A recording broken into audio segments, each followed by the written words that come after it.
चलिए अब आपको बताते हैं कि जगन्नाथपुरी विजिट करने का बेस्ट टाइम क्या है। तो सबसे अच्छा और अनुकूल समय की अगर बात की जाए तो सर्दी का मौसम यानी कि अक्टूबर से फरवरी का जो महीना होता है, इस बीच आप अपनी ट्रिप को प्लान कर सकते हैं। विश्व प्रसिद्ध रथ यात्रा ज्यादातर जुलाई के महीने में मनाई जाती है, तो अगर आप रथ यात्रा में शामिल होना चाहते हैं तो जुलाई के महीने में अपनी ट्रिप प्लान कर सकते हैं। चलिए अब आपको बताते हैं कि आप अपनी ट्रैवल को कैसे प्लान कर सकते हैं और एक प्रॉपर प्लानिंग की मदद से आप अपनी यात्रा को बहुत ही सुगम बना सकते हैं, बहुत ही स्मूथ बना सकते हैं। सबसे पहले तो बात करते हैं कि आपको कैसे पैकिंग करनी है। आपको पैकिंग में इस बात का ध्यान रखना होगा कि आप किस मौसम में अपनी ट्रिप प्लान कर रहे हैं। जैसा कि हमने बताया कि सर्दियों के मौसम में सबसे ज़्यादा अच्छा वहाँ पर लगता है और बहुत ही फेवरेबल होता है ये मौसम आपके लिए। तो अगर आप गर्मी में ट्रिप प्लान करते हैं तो आपको गर्मी के अनुसार अपने कपड़ों की पैकिंग करनी होगी। लाइट कपड़े रखें, कॉटन के कपड़े रखें, जिससे कि आपको गर्मी का एहसास ना हो। गर्मी में तेज़ धूप भी होती है, तो अगर आप तेज़ धूप में कहीं जाते हैं तो अपने आप को कवर्ड रखें, सनग्लासेस ज़रूर लगाएं। इसके साथ ही स्कार्फ, कैप्स, ये सारी चीज़ें भी अपने साथ रखें। और एक बात और भी बहुत ज़्यादा ध्यान देने वाली है कि ह्यूमिडिटी का एहसास वहाँ पर बहुत ज़्यादा होता है पुरी में गर्मियों के मौसम में, तो अपने आप को हाइड्रेटेड भी रखें और ज़्यादा से ज़्यादा पानी पीने की कोशिश करें। इसके अलावा रेनी सीजन बिल्कुल भी फेवरेबल सीजन नहीं होता है, इसलिए आपको सलाह दी जाती है कि रेनी सीजन में अपनी ट्रिप ना प्लान करें। इसके अलावा छोटी से छोटी जो चीज़ है उसकी आप एक लिस्ट बना लेते हैं तो आपके लिए बहुत बेहतर होता है। और जैसे ही आप पैकिंग करें उन चीज़ों को चेक करते जाएं तो आपकी चेकलिस्ट तैयार हो जाती है और किसी चीज़ के छूटने का खतरा नहीं रहता है, कोई डर नहीं रहता है। आप अपने आईडी रखना ना भूलें, आप अपने टिकट्स रखना ना भूलें। साथ ही मेडिसिन्स बहुत ज़्यादा ज़रूरी हैं। अगर आपकी कोई मेडिकल हिस्ट्री है तो बेहतर होगा कि अपनी ट्रिप से पहले आप अपने डॉक्टर से मिले जाकर और सारी दवाइयाँ अपने साथ लेकर जाएं। तो अगर आप अपनी ट्रिप की अच्छी तरीके से प्लानिंग करते हैं, प्रिपरेशन करते हैं, तो ट्रिप आपके लिए यादगार हो जाती है। तो चलिए अब आपको बताते हैं कि आप स्टे पर कैसे ध्यान दे सकते हैं, वहाँ किन जगहों पर रुक सकते हैं। एक बहुत ही प्रसिद्ध धार्मिक टूरिस्ट प्लेस होने की वजह से पुरी में बहुत सारे छोटे बड़े होटल्स हैं और बहुत सारी धर्मशालाएं हैं, तो आप अपने बजट और कन्वीनियंस के हिसाब से इनका चुनाव कर सकते हैं। धर्मशालाओं में भी बहुत कम फीस देकर आप वहाँ पर स्टे कर सकते हैं और यहाँ पर खाने पीने की बहुत अच्छी सुविधा होती है और कम पैसे में भी आपको बहुत अच्छी फैसिलिटीज़ मिल जाती हैं। यहाँ के सभी hotels online hotel booking websites पर अवेलेबल हैं, तो आप इन पर अपनी बुकिंग पहले से करा सकते हैं। ऑनलाइन होटल बुकिंग वेबसाइट पर पूरे साल अलग अलग तरह के डिस्काउंट ऑफर भी यहाँ पर आते रहते हैं, तो इन ऑफर्स को अप्लाई करके आप पुरी में किसी भी होटल में बहुत कम कीमत पर भी रुक सकते हैं।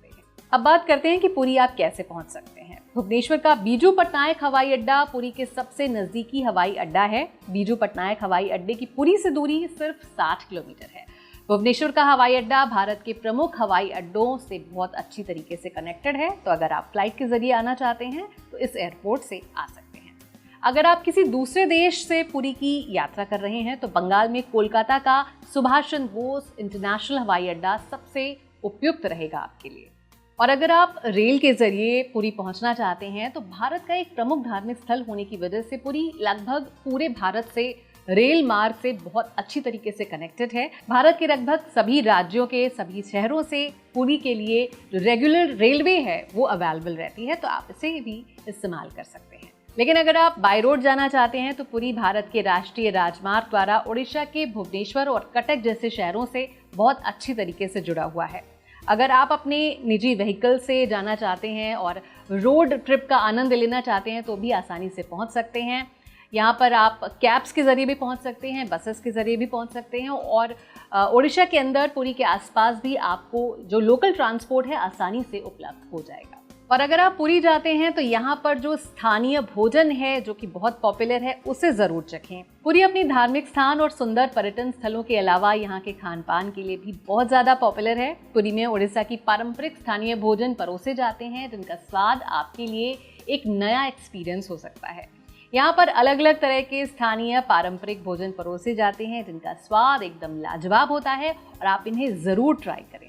सबसे पहला है खिचड़ी।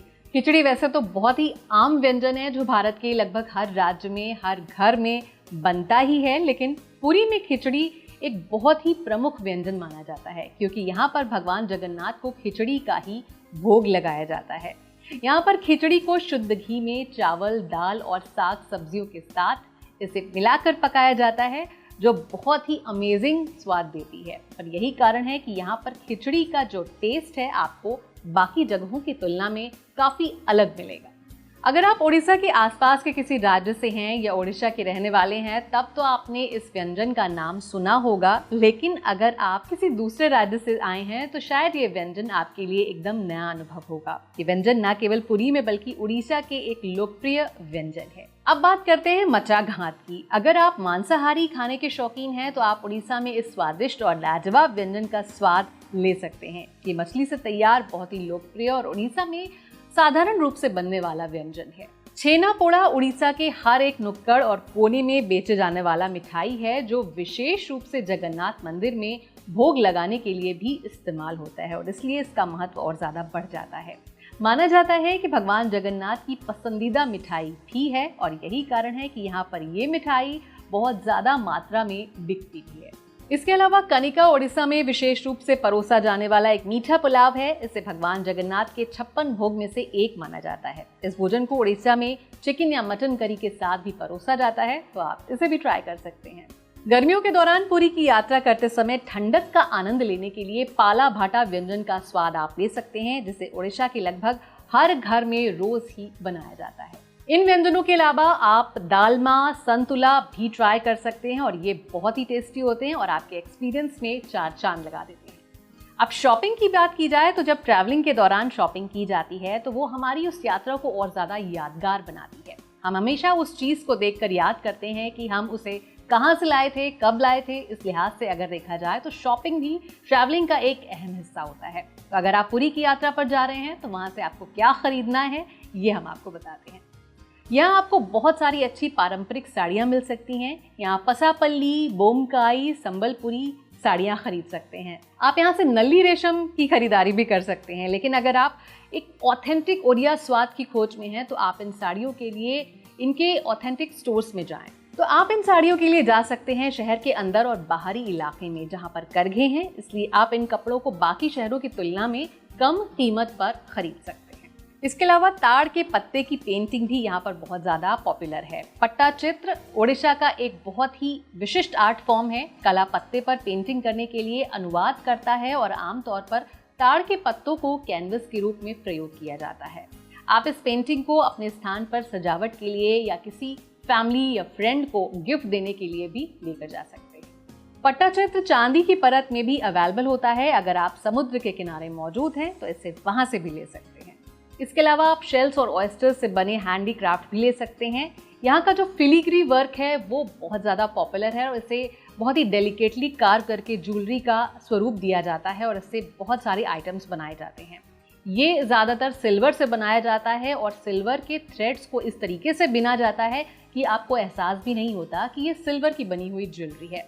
तो यहाँ पर जाकर आप फिलीग्री वर्क वाली ज्वेलरी खरीद सकते हैं। इसके अलावा रेशम और सूती हैंडलूम कपड़े, painted coconuts, Prasad and palm leaf baskets, ये सारी चीज़ें भी आप वहाँ पर ले सकते हैं। लेकिन अगर आप पुरी गए हैं तो जगन्नाथ, बलभद्र और सुभद्रा की जो वुड की मूर्तियाँ होती हैं, वुड कार्विंग्स होती हैं, उन्हें आप एक सुवेनिर के तौर पर ज़रूर ले जा सकते हैं।